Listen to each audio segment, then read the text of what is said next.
300 gram tepung terigu protein tinggi, 50 gram gula pasir, 1 sendok makan susu bubuk, 1 sendok teh ragi instan. Lalu semua bahan ini kita aduk sampai rata. Selanjutnya masukkan 130 ml susu cair dingin, 1 butir telur. Oh ya, untuk komposisi bahan cair ini jumlahnya 180 ml ya teman-teman. Kalau telur yang kita pakai jumlahnya 50 ml, berarti susu cair yang kita gunakan 130 ml. Lanjut diulek sampai semua bahan menyatu menjadi adonan seperti ini. Kemudian tambahkan 1/4 sendok teh garam dan 50 gram margarin.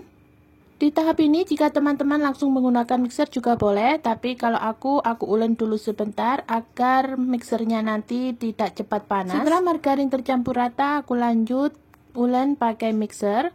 Ini aku gunakan kecepatan sedang saja. Mixer adonan sampai kalis elastis. Untuk lamanya mixer ini tadi sekitar 7 menitan. Nah, ini sudah membentuk selaput tipis yang tidak mudah sobek. Itu tandanya sudah cukup. Lalu bulatkan kembali adonan dan tutup kain bersih. Kita istirahatkan selama 30 menit. Setelah 30 menit ini adonan sudah mengembang 2 kali lipat. Kita kempiskan dulu adonan untuk membuang gas yang ada di dalam. Selanjutnya pindahkan adonan ke alas kerja. Kita ulek lagi sebentar untuk membuang gas yang masih ada di dalam adonan. Dan sebelum kita bagi, ini aku mau timbang dulu jumlah total adonan 575 gram. Dan aku akan bagi menjadi 10 bagian dengan berat masing-masing adonan 57 gram. Setelah adonan selesai dibagi-bagi, lalu kita bulatkan kembali atau kita rounding adonan. Rounding adonan sampai padat dan permukaannya mulus, lakukan hingga selesai. Setelah semua selesai di rounding, kita tutup kembali dan kita istirahatkan selama 10 menit. Kita ambil satu bagian adonan yang pertama kali kita rounding tadi, kemudian pipihkan menggunakan rolling pin. Saat memipihkan, usahakan tidak ada lagi rongga udara yang masih ada di dalam adonan. Lalu tambahkan selai. Untuk selai yang aku gunakan ini selai keju, teman-teman juga bisa menggantinya dengan selai yang lain, sesuaikan saja dengan selera. Setelah ditambahkan isian, rapatkan kembali, lalu letakkan di cup khusus roti. Karena aku membuat 2 versi varian, jadi untuk satu adonan aku akan buat 2 versi. Yang pertama versi selai di dalam dan yang kedua versi selai di luar. Untuk yang versi selai di luar cukup kita pipihkan saja. Sebelum di proofing ini aku pindahkan ke loyang dulu. Lalu kita tutup dan kita proofing atau kita diamkan selama 50-60 menit. Dan ini versi selai yang di dalam ya teman-teman. Kita olesi bagian atasnya dengan susu cair. Lalu tambahkan topping selai juga di bagian luarnya seperti ini. Lakukan hingga selesai. Di sini aku juga tambahkan topping kelapa parut kering. Jika sudah, ini kita sisihkan dulu. Lanjut untuk versi selai yang di luar, ini kita buat lubang di bagian tengahnya, lalu tusuk-tusuk menggunakan garpu agar nanti saat dipanggang tidak kembali mengembang. Tinggal kita tambahkan saja selai di bagian tengahnya seperti ini. Untuk pinggir-pinggirnya ini kita oles dengan susu cair. Untuk topping tambahan aku pakai wijen.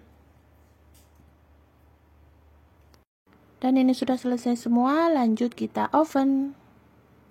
Sebelum dipakai, oven wajib dipanaskan terlebih dahulu hingga suhu stabil. Lalu kita oven roti selama 25 menit, gunakan api sedang atau sesuaikan saja dengan oven masing-masing. Setelah 25 menit, ini rotinya sudah matang. Selagi roti masih panas, kita olesi lagi bagian atasnya dengan margarin. Dan roti manis isi selai keju siap disajikan.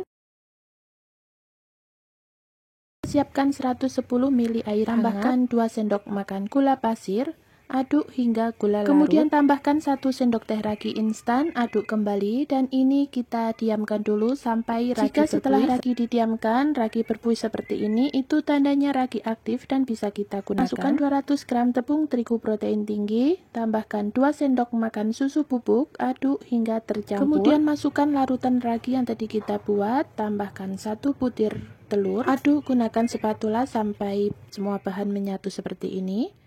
Kemudian tambahkan 30 gram margarin, 1/4 sendok teh garam.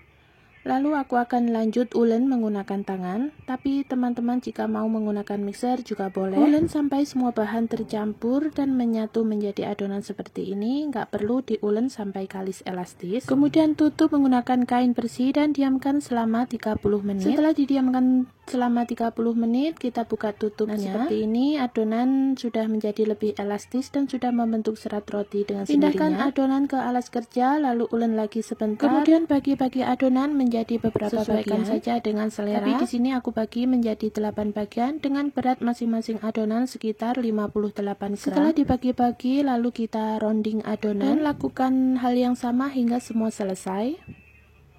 Setelah selesai di rounding semua, ambil satu bagian yang pertama kali kita bulatkan tadi, untuk bagian yang lain kita tutup.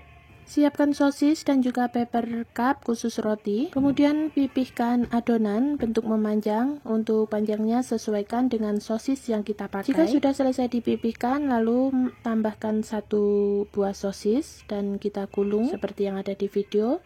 Untuk bagian ujungnya kita rapatkan. Selanjutnya kita gunting-gunting tapi jangan sampai putus. Kemudian bagian yang kita gunting tadi kita bentuk menyilang seperti yang ada di video. Ini caranya sangat mudah ya teman-teman. Kita ambil satu bagian lalu kita silangkan satu sama lain. Hasilnya seperti ini, lalu pindahkan ke cup khusus roti. Ini akan aku contohkan sekali lagi. Setelah dipipihkan, tambahkan sosis lalu rapatkan kembali. Selain menggunakan gunting, bisa juga menggunakan pisau seperti ini. Yang penting saat memotong tidak sampai putus ya teman-teman. Selanjutnya kita bentuk menyilang untuk bagian yang kita potong tadi. Nah, seperti ini hasilnya. Dan ini sudah selesai semua, kemudian kita tutup dan kita proofing selama 30-45 menit atau sampai mengembang 2 kali lipat seperti ini. Jika sudah mengembang 2 kali lipat, kita olesi bagian atasnya menggunakan susu cair. Dan di tahap ini kita sudah bisa panaskan oven. Jika dirasa ovennya sudah panas stabil, lalu kita oven rotinya selama 20 menit, gunakan api sedang. Atau sesuaikan saja dengan oven masing-masing. Nah, seperti ini hasilnya setelah rotinya matang. Selagi roti masih panas, kita oles lagi menggunakan margarin agar rotinya terlihat glowing. Nah, seperti ini hasilnya, rotinya sangat cantik. Agar rotinya tetap empuk sampai berhari-hari, bisa kita simpan di wadah tertutup. Kita akan lihat bagian dalamnya. Sangat lembut sekali, rotinya juga sangat empuk dan pastinya juga rasanya sangat enak. Terima kasih.